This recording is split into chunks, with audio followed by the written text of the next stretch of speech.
保护陛下！保护陛下！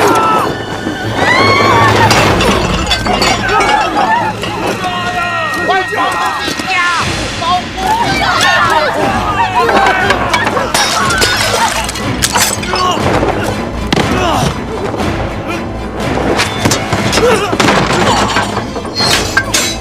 陛下！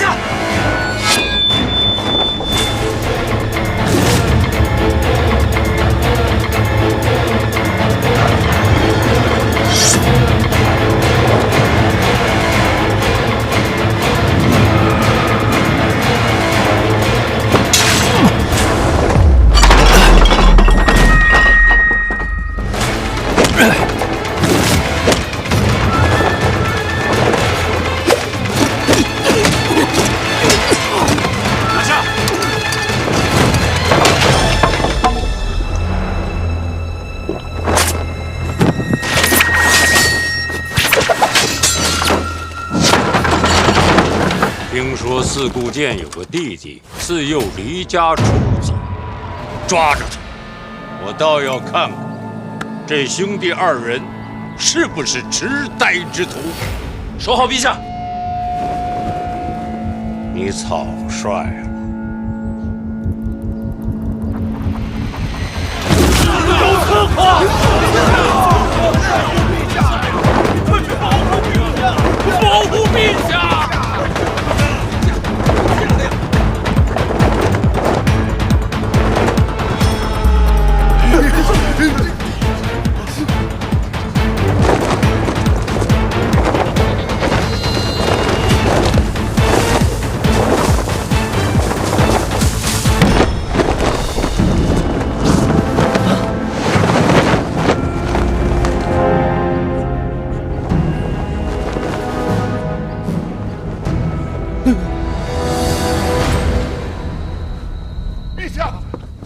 陛下，怎么范闲一个人追过去了？你怎么不关心朕的安危啊？陛下气运如中，自然有惊无险。可我儿子……别担心，近卫封山，范闲不会有事儿。可是，来，陪朕赏花。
小范大人，你不累啊？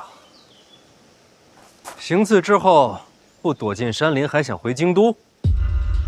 没想到小范大人追得这么紧。我说的是回京都，你不反驳，说明你就在京都。你在这胡说八道，我顺着你便是了，何必反驳呢？你说的没错，刚才那句我纯属胡扯，但你现在这反应啊，我反倒认定。 你确实一直藏身京都，重要吗？禁卫的包围你了若指掌，为什么？因为我本不想伤你啊。你是四顾剑的弟弟？你的毒烟用完了，3支弩箭用完了，头上的银针也用完了，现在就剩下一把匕首，你还想如何呀？剑卫很快就到，时间来得及。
范闲，你的真气怎么突然乱了？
怎么样了？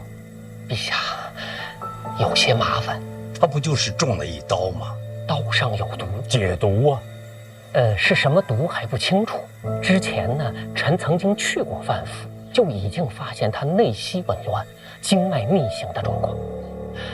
回到太医院，臣查了不少的医书，这才判定小范大人的真气是不受控制了，造成了内息逆行。这一战，小范大人真气失控，遭受了外伤，又中了毒，这每一样都是要命的，更何况急于一身。你确定他的真气荡然无存了？臣确定。那会怎么样呢？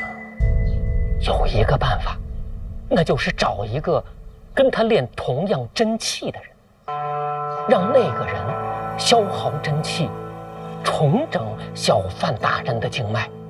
虽然这样那人的真气会受损，但是毕竟是救了一条性命。同样真气的人，是，在这个世上还没有第二个人。啊，那就难了。那你就陪葬吧。啊，陛下。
看你自己的命吧。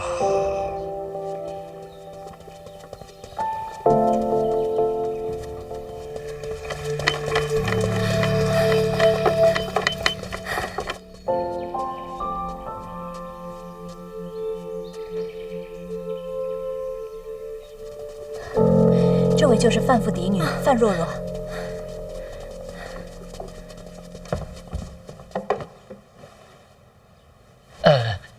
借一步说话。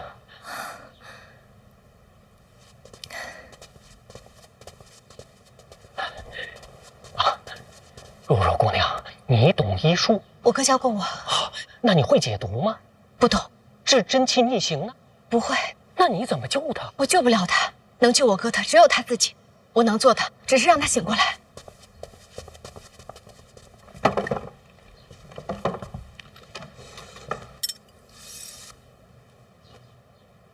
那姑娘准备怎么做？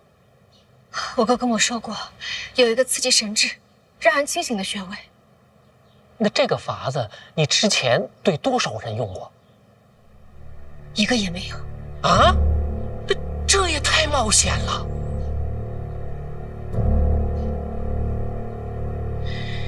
如果不用针，能醒吗？那就不要犹豫了。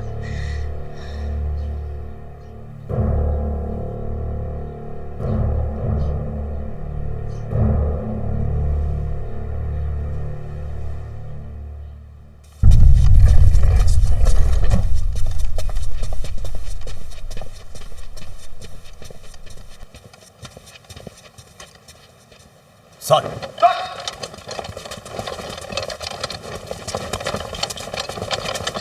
快点，快点，快点！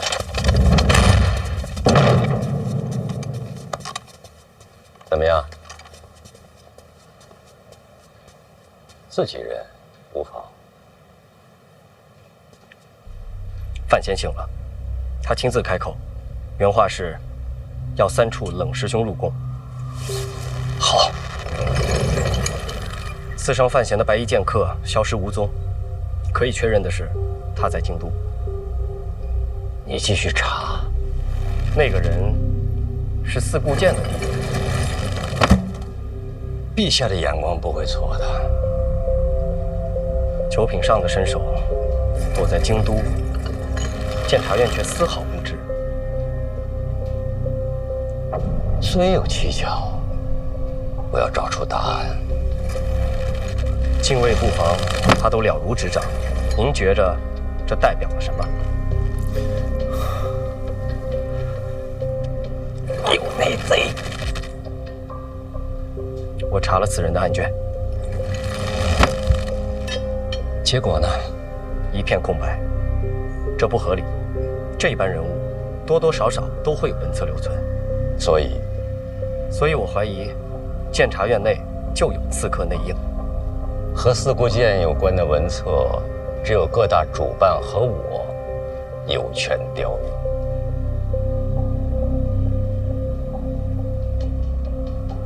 或许内应之人就是监察院主办。院长，我想暗中调查。怎么不啊？抛开了，什么人都有可能谋逆，唯独院长不会。为什么？院长心中自有大义。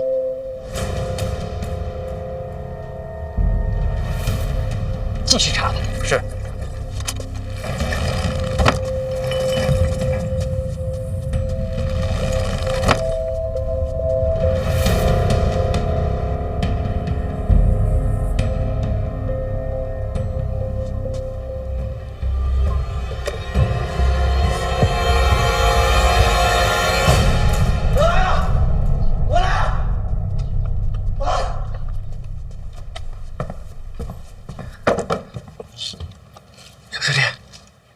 师兄今天没服毒啊！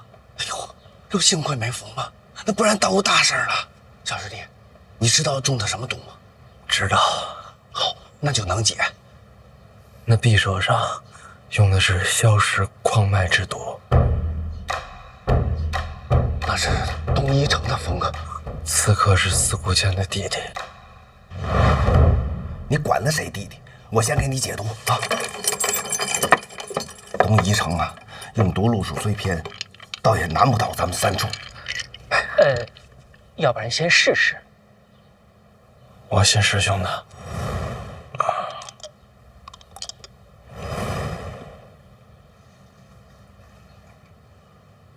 这是内服，我现在给你外服，我得现磨啊。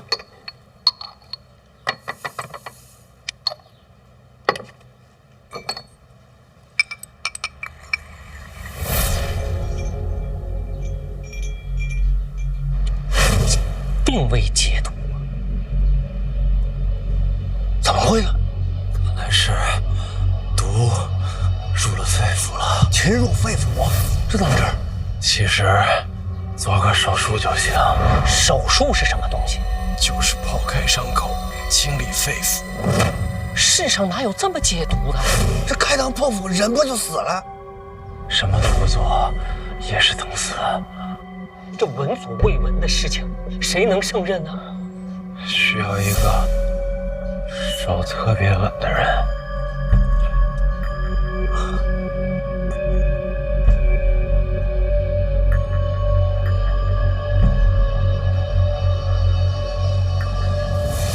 我来。我的手是最稳的。一会儿场面会有点血腥。婉儿，要不你先出去，我陪着你。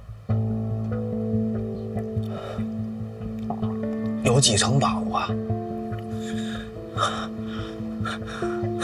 哎呦我天哪，你自己都没把握呀？不试试就死定了。哦，那得试试啊。动刀吧。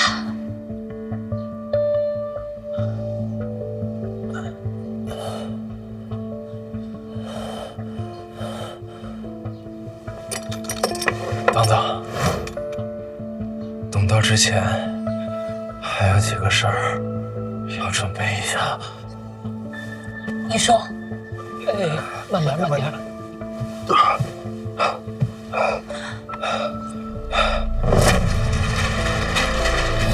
手术床啊，无影灯，什么？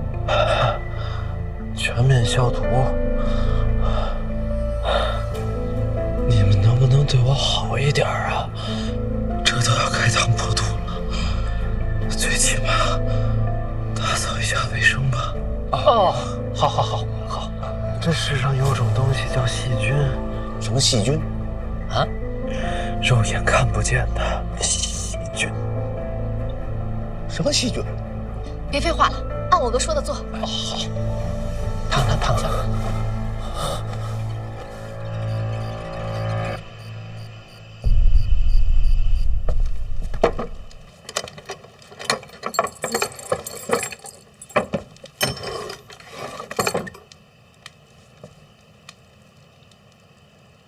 小师弟，我用焚毒散擦了很多遍，又用避秽香也是熏了很多次。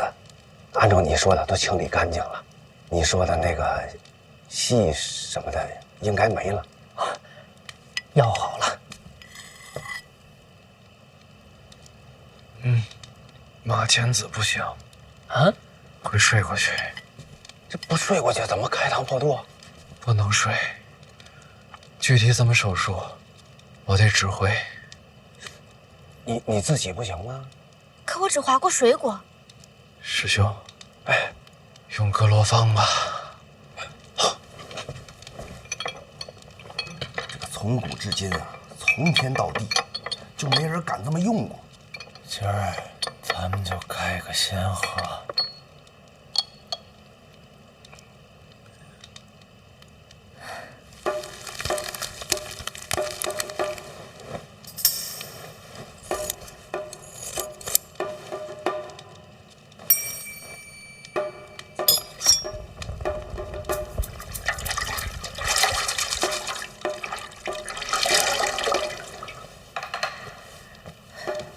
你得给若若擦汗，她才是主刀。哥，开始吧。哦，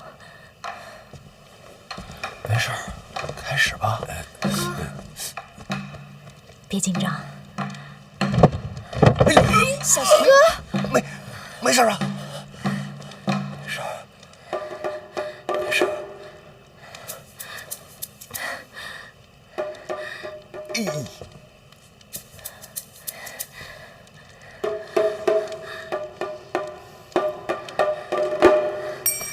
你怎么一直不动呢？你竖过来。你手挺稳的。我只划过水果。没事儿，足够了，别怕。我不是害怕，我是不知道人的皮肉有多厚，不知道怎么下。我靠，早知道给你找山猪了。这该怎么办呀？哥，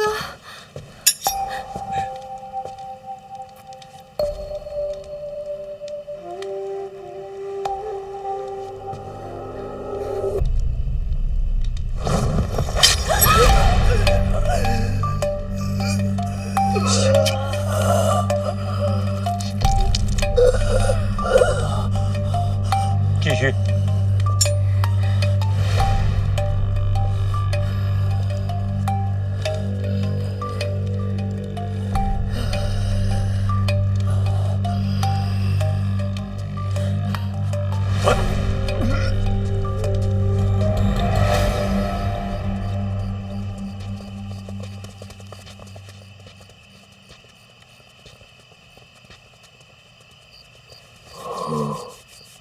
他要是困，先让他回去睡吧。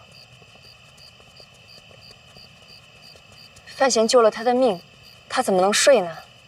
我不困。娘，大表哥他没事吧？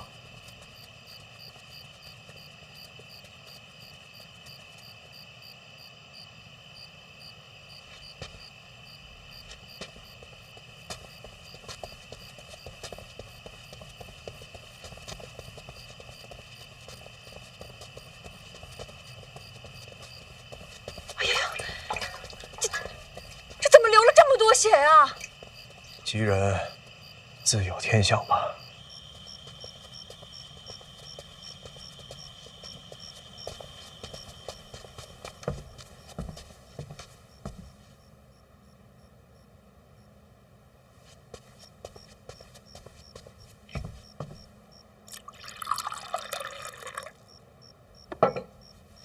老爷，喝点茶吧。我不喝。你听听你的声音呀。哎，烫！没事。老爷，如果担心，就去宫里看看吧。不可。他可是你儿子呀。人在宫中，无照莫入。儿子都不行。就是儿子才不行呢。那么多太医，为什么让若若去治呢？没事的，一定没事的。哎，烫！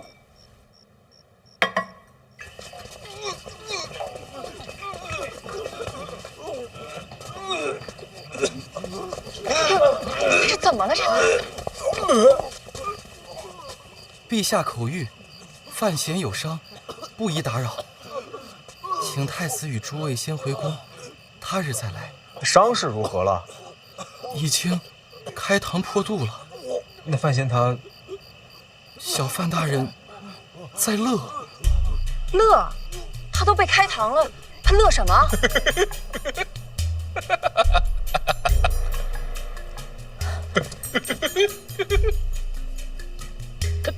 他笑什么呀？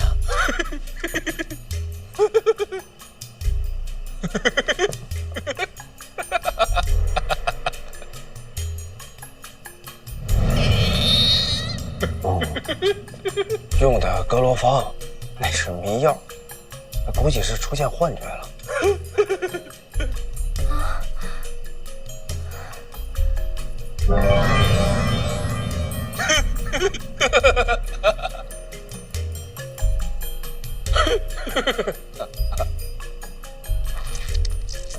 哥，你伤口流血了。解毒，止血，然后按我教你的缝上。别紧张，哥信你。好。缝上？用什么缝？用针。那用什么线？用棉麻线？桑皮线。桑皮线怎么做？用桑树根把树皮剥掉，用内部经络做成线，缝于皮肉，最终长成一体，像这样。那具体怎么操作？先让若若用心医治，事后再详尽告知。哎呀，是我疏忽了啊！你赶紧先救人，先救人啊！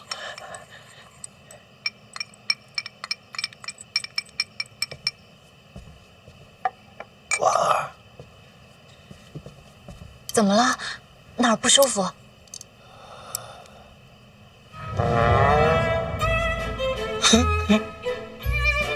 你还是原来好看啊！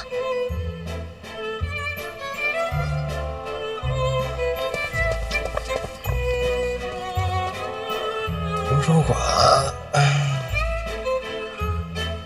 冰淇淋下课了。那哥们儿，你一会儿替我点个到，再眯会儿。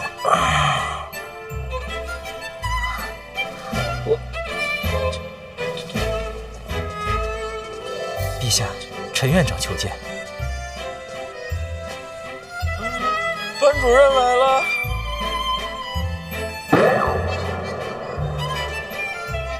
陛下，弄咋这败嘞？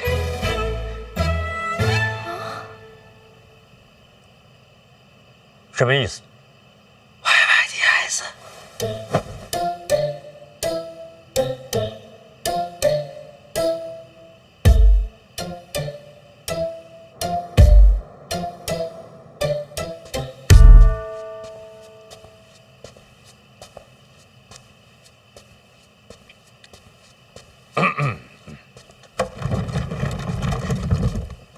陛下，3名刺客的根底已经查明。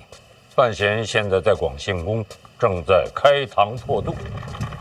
如果这个医术能够传承的话，此乃殉国之大福也。说来好生奇怪，如果没有如此重创，范闲这个本事是露不出来的。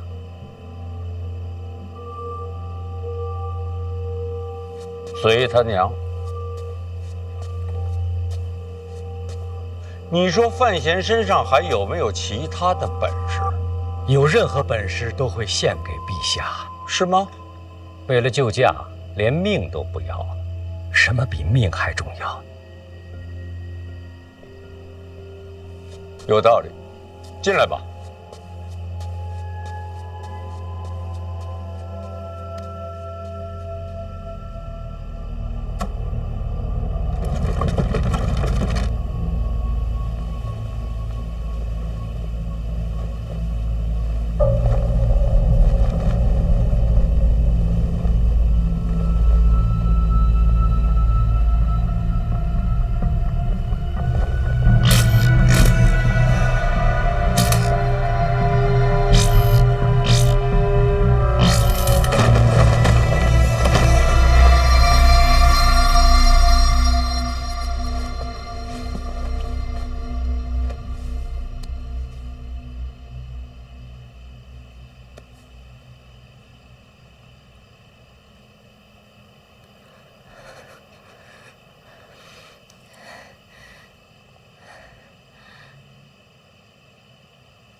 说话呀！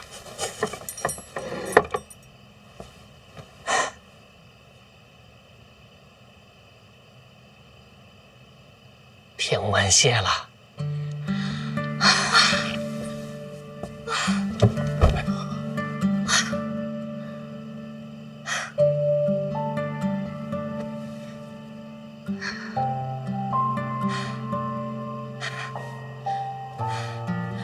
没封锁。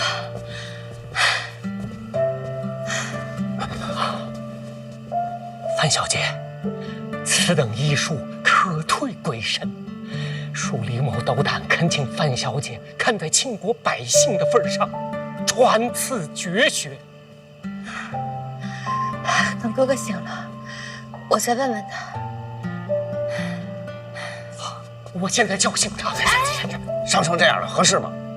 哎呀呀，惭愧呀！你看我这糊涂的，光想着这医术传承了。行，该收拾东西。哎呀，让我小师弟好好休息。来。哎呀，让小范大人好好休息。明天我再送汤药来。好学呢。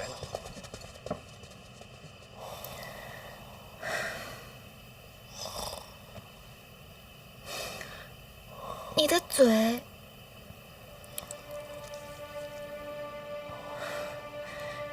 紧张，嘴唇要破了。我也是，手术都做完了，才开始后怕。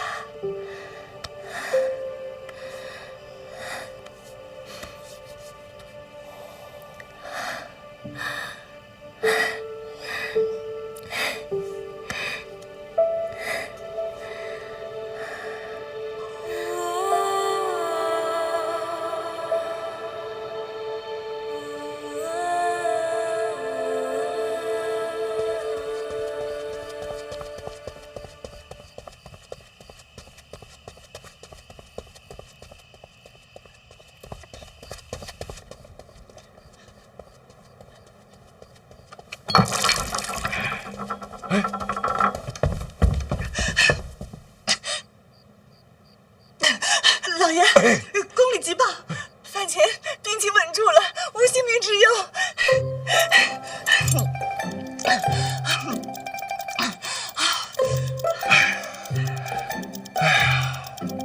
不出所料，就你心慌，早就跟你说过了，为人做事，稳字当先。哎呀，这下行了，最难的一关过去了。老爷，要不我还是去宫里看看吧，没有人照顾怎么行？若若和婉儿都去了，不多我一个。不行，这怎么又不行了呢？范闲成亲，那是对我磕的头，我就是他亲娘。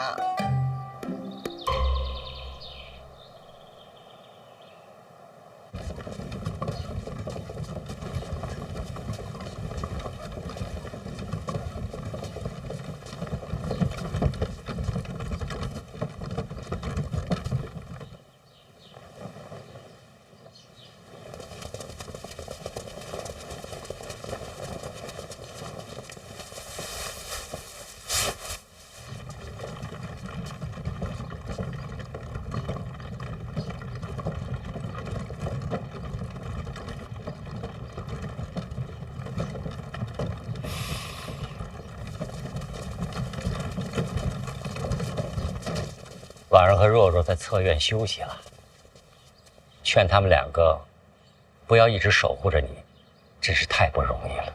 您来的真巧，我刚醒。阁楼坊药效如何啊？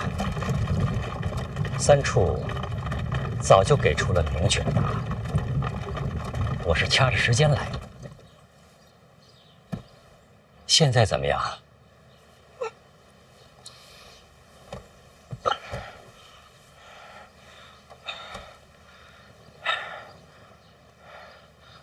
疼啊！还有什么？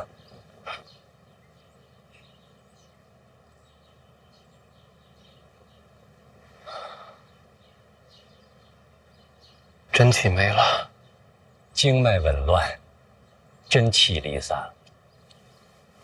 还好，命保住了。还能恢复吗？苦活独门功法，天一道。据说能有恢复根骨之能。可外传吗？从不外传。好歹留个念想。玄空庙刺杀有结果了，陛下说要第一时间让你知道。那我可得好好听听。第一，那个侍卫，境外胡人，看着不像，有庆人血脉，相貌不可分辨。怎么入宫当了侍卫？当年庆国和胡人交战，占据上风，胡人派出一队人马来到京都，求和称臣，求和失败。庆国威风四海，胡人悲惨离境，那人此时就留在了京都，事过境迁。不知为何庆公当了侍卫。当年入宫的手续谁办的？办案的人已经死了，这是悬案。这么多年不动手，没机会。侍卫太多，要想靠近陛下，机会渺茫。这次是巧合。那个太监呢？他和你息息相关。我可不认识他。当年你娘之死，引发京都一夜血流成河，所有参与之人被黑旗斩尽杀绝。这个太监就是当年王公后人，被仆人救出，长大之后重回京都，挥刀自宫，成了太监。为了报仇？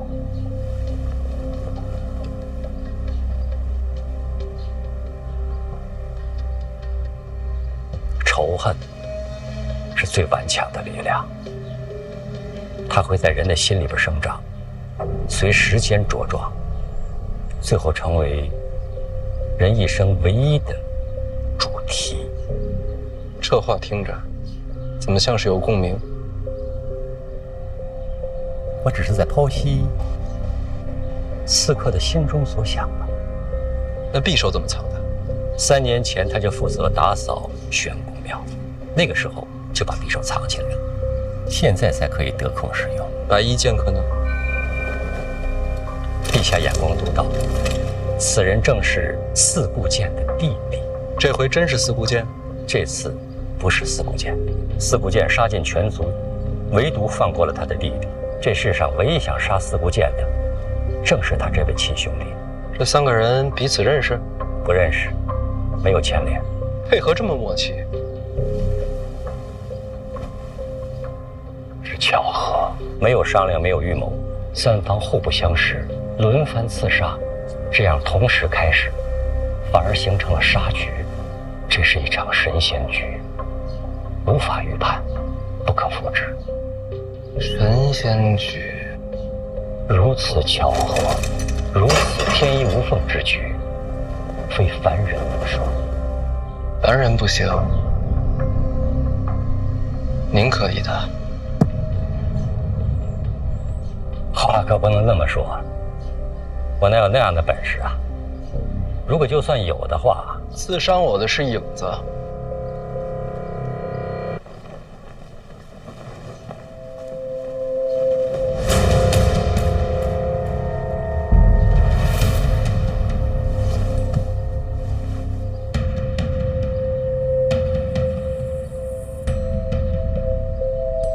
我瞧见过影子出手，他用剑时尚不好判断，弃剑之后就漏了根源。神仙局，这神仙是不是坐轮椅啊？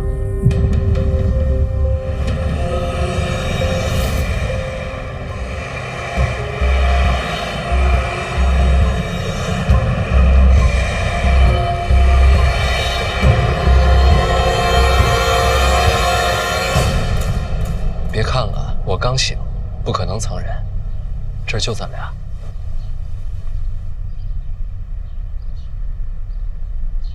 太鲁莽了，真气离散，重伤未愈。如果真是我设的局，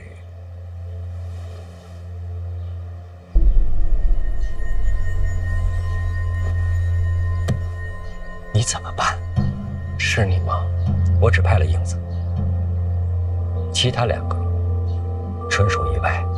你想杀我？不是我，影子一直想跟五竹交手，没有机会。你是他唯一的亲传弟子，也就凑合了。那一剑是个意外，你忽然之间真气全无，他没有及时收得了手。所以是个意外，对吗？绝对是意外。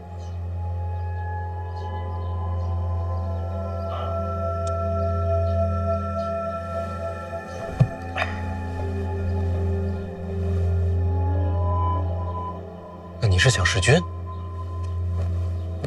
陛下对我信重，我没有理由弑君。那得问你啊，做臣子的最重要的是什么？忠诚，替陛下解忧。你让我好好理一理。刺杀陛下是替陛下解忧，咱们这陛下是活得不耐烦了？那把火还记得吗？动作快，快快救火！快点，动作快！3个刺客都可以找到出处，唯有那把火，检察院全体出动，没有找到任何踪迹。更有趣的是，结果报上去之后，陛下没有深问，轻轻放过。火是陛下放的，陛下落子，从无嫌弃。那把火不够，所以才有了影子那一剑。什么叫不够？这又是放火又是行刺，究竟想要什么结果？悬空庙谋杀，震惊朝野。这件事情总要有人担责，这就是结果。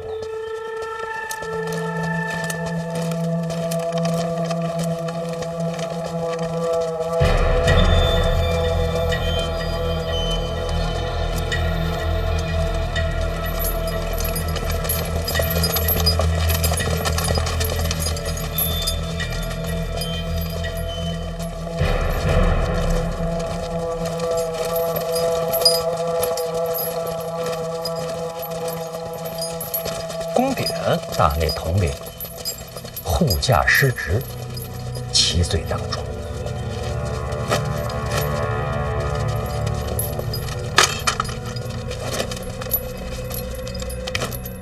陛下保重，臣告退了。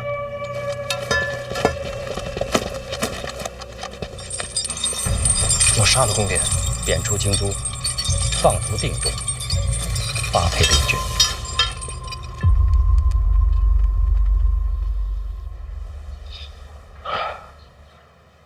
我就不明白了，这么大个阵仗，就为了一个宫典？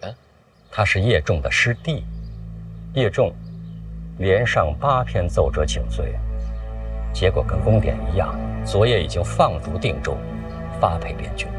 叶家垮了，这就是陛下想要的？不对啊，这叶流云也是叶家人，陛下何必得罪大宗师？陛下怎么想的，只有他自己知道吧。最后一个问题，四姑见的弟弟就是影子的事儿，陛下知道吗？不知道，以下这抓捕。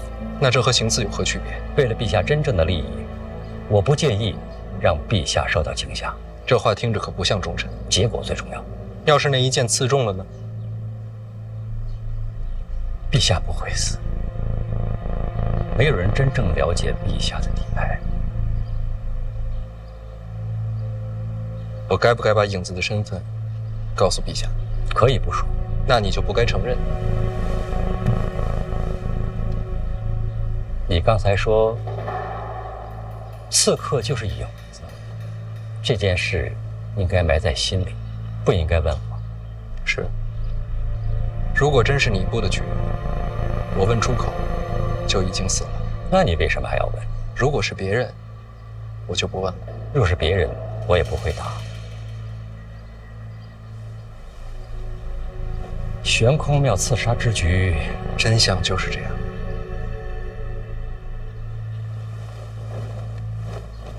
好好养伤吧。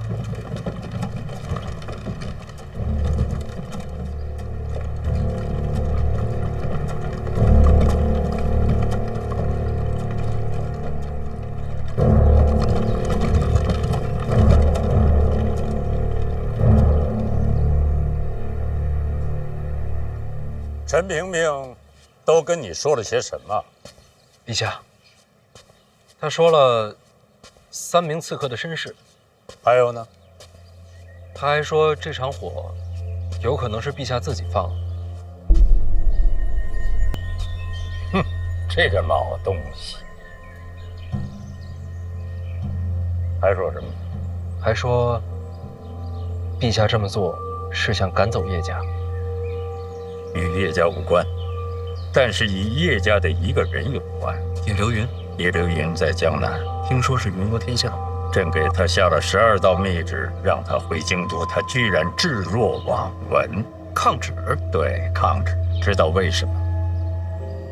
因为他是大宗师，这些人现在非常人所能匹敌。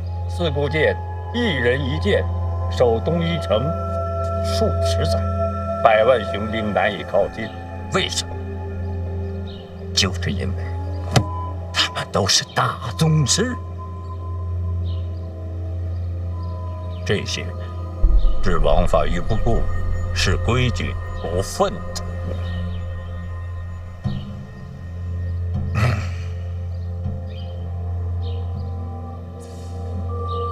你说他们还是人吗？是战略性武器。错，武器没有喜怒哀乐，可能束缚他们的也只有人性了。这些所谓的大宗师，其实是这世上的顽疾。那您还赶走叶家？我是想看看叶流云是否还有所谓的亲情。那他要是真急了，怎么收场？他叶家还有人在京都啊。叶灵儿。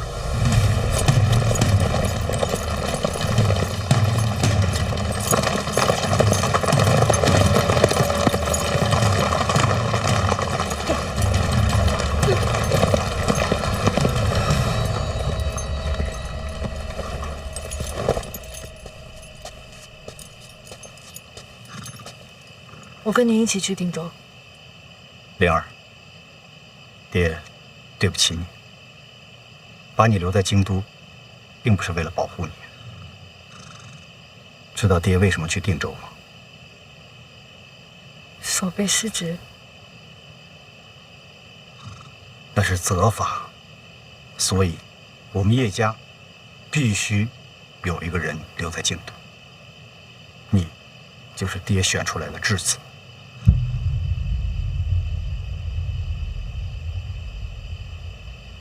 只要你在，上面就安心。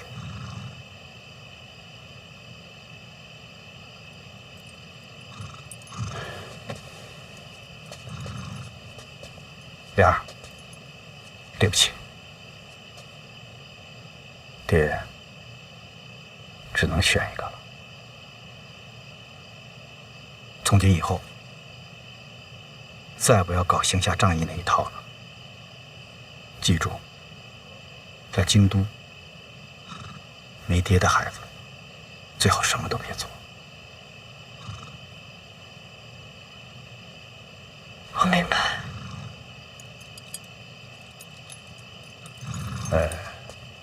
最近你对二殿下观感如何呀？为什么问这个？你可以嫁给他，但是别把他放在心上。为什么？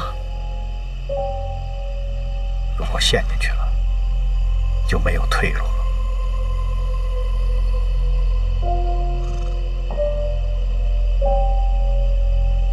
我懂了，我就是叶家的退路。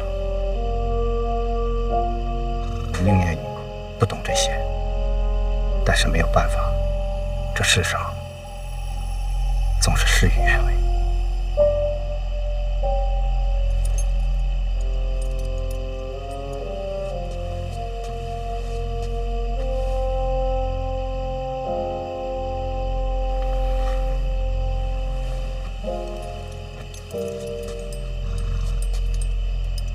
谁都别恨，好好活着，我的女儿。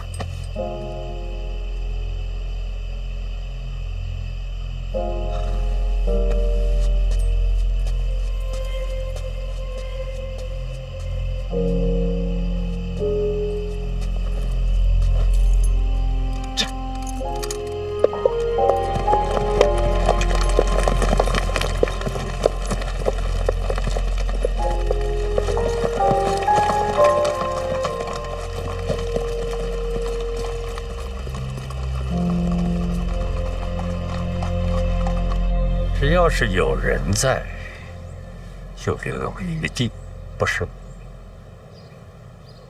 叶灵儿之所以留在京都，是因为和老二的婚约。您从赐婚那天就想到今天了，为什么告诉我这些啊？降空庙朕腹背受敌，你放下了朕，去救老三是为什么？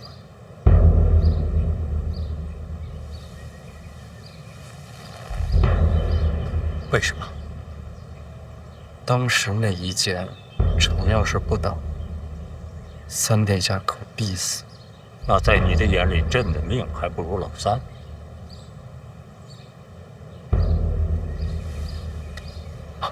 前有剑，后有刀，臣只能挡一个。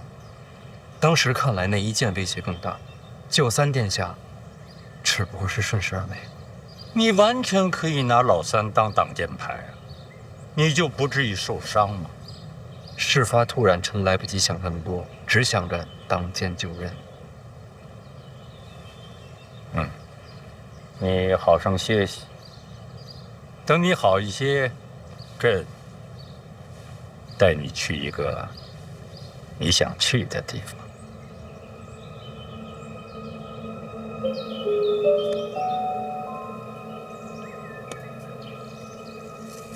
在信阳，我就在想，怎么突然要给你赐婚？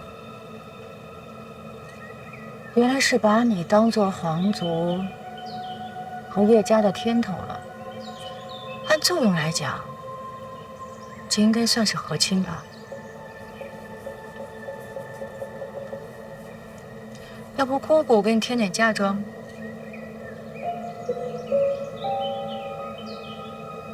姑姑，咱们是同盟。你都一败涂地了，我跟个废物同什么盟？您现在不还住在我这儿呢？你杀了我，出口恶气。哟，咱们可不能真疯。想想你自己，婚约便是盟约，叶家被贬，你也会被拖下水。他们一天不回京都，你中皇位的前景就一片暗淡。不过还有一条路可以走。还有路吗？有啊，杀了叶灵儿，斩断与叶家一切的关系，和他们一刀两断。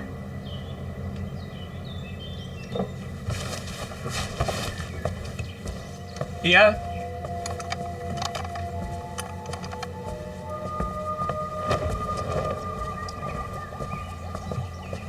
去趟叶家，转告叶灵儿，婚约既成，休戚与共，终有一日我会让他叶家重返京都。姑姑啊，我觉得雪中送炭好过锦上添花，况且此刻叶家需要依靠。你杀了叶灵儿，岂不更干净？不然叶家出事儿，你也跟着完蛋。叶流云还在，叶家不会垮。好吧，无聊。劳烦问一句了，姑姑，方才您是真的想帮我吗？我就是想看血流成河。那让姑姑失望了。我现在就启程回信阳。这么突然？无戏可看，待着干嘛？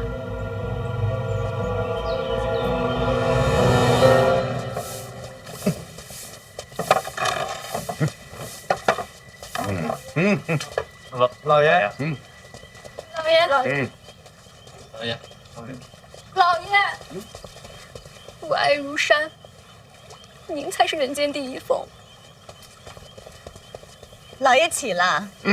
起了。得须当户部，饭前弄来的银子得用在赈灾上。哦。都散了吧。老爷不进宫去看范闲，也不让我去，看来对的。那肯定对。人在后宫就得多考虑一些。确实不合适。想明白就好。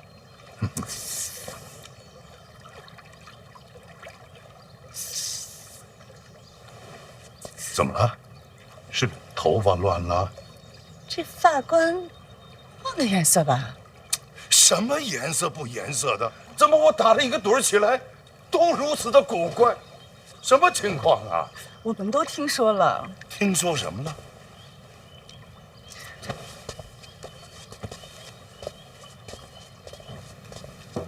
哎呀，想了。哎呀，老爷。嗯。范闲的亲娘是不是叶青梅？你怎么知道？那就是真的了。此事事关重大，切莫传扬。可这传闻街头巷尾都传遍了。怎会如此呢？不仅如此，还有什么？范闲是不是陛下的孩子？这事儿也传遍了。真不是老爷您的错，陛下荒唐了。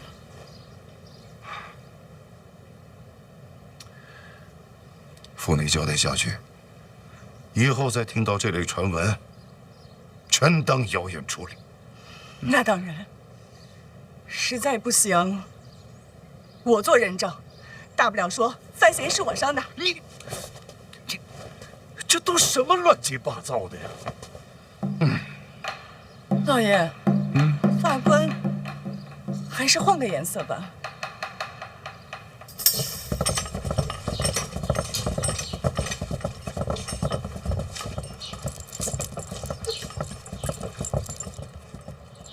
姑姑，您这真是准备回西阳吗？那我还能去哪？我看这都要搬空了啊！舍不得啊？那倒没有。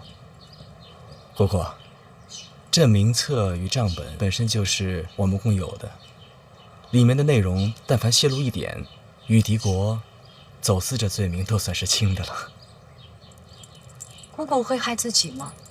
那当然不会，安全第一嘛。就是因为京都太危险了，所以这些呢要姑姑替你保管。都到这局面了，姑姑还不信任我？我若是信不过你，我偷偷就搬走了。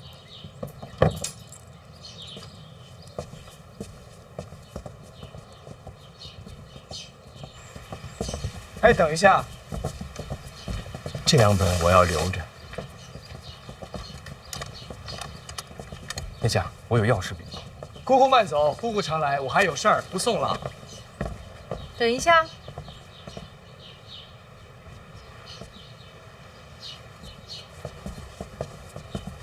书，给姑姑路上解个闷儿。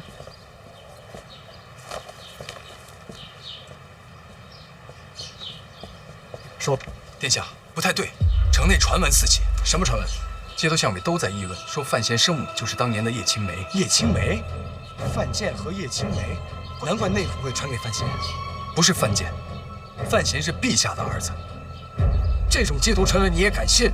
这消息传遍街头，监察院没解释没阻拦，若是假的，早该抓人了。殿下，没反应就是真的。难怪我早说过我们像。都给我停下！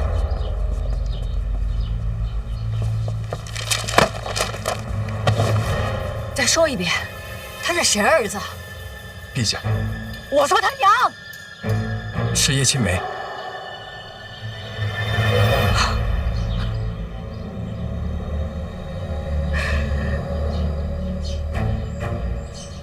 你跟我进来。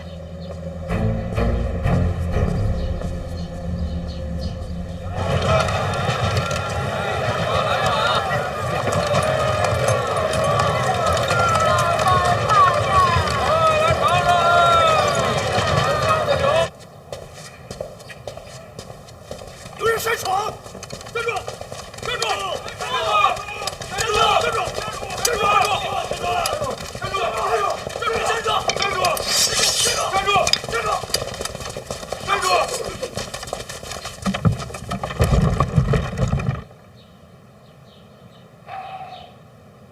监察院既有重地，你一个户部的闯进来作甚？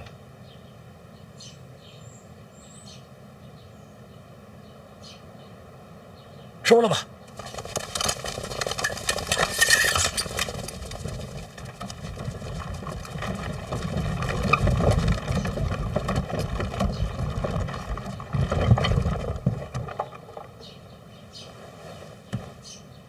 范闲身世，满城皆知。我知道。你知道有什么用？如何收场？还有，这消息一夜之间传遍京都，动作之快，匪夷所思。得查。除了监察院，还有谁能做到这？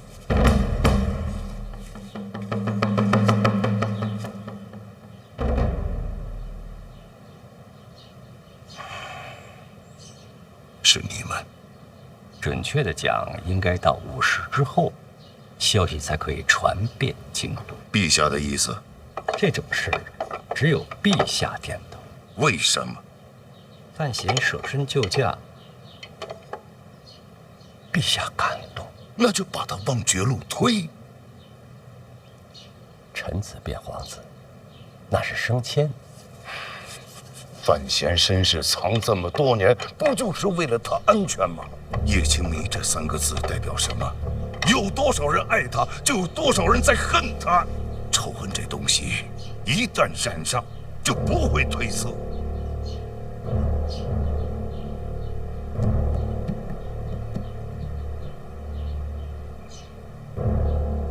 我知道。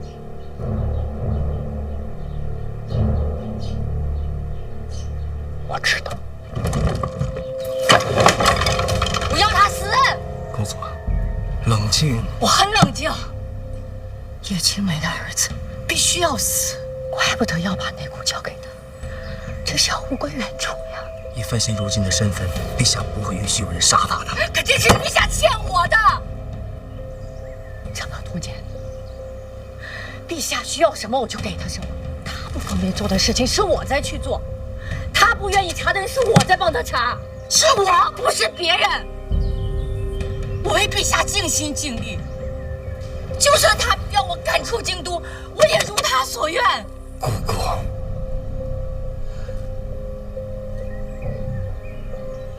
这还没有完。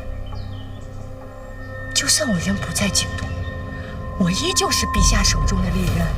他想飞翔，我就要袁宏道配合他。飞翔不是姑姑的意思。我为什么要飞翔？我和那个姓林的早就两清，是他想飞翔，要不然我也不会让袁宏道在姓林的身边那么多年。是我这么多年，陛下要我做什么我就做什么。可是他现在依然要那个女人的儿子把内骨从我手中夺走。没有这次，我不管陛下怎么想，我就是要范闲死。范闲在宫里，你想怎么杀他？是我的广信宫吗？是啊。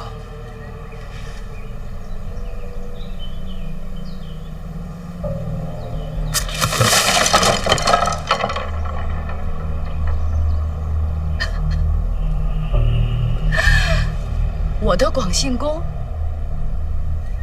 范闲住着，老洪走了，他却住了进去。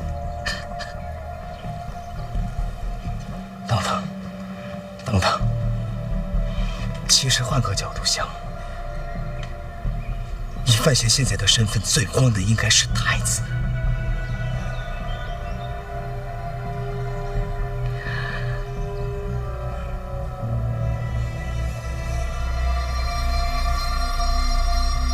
我要他死，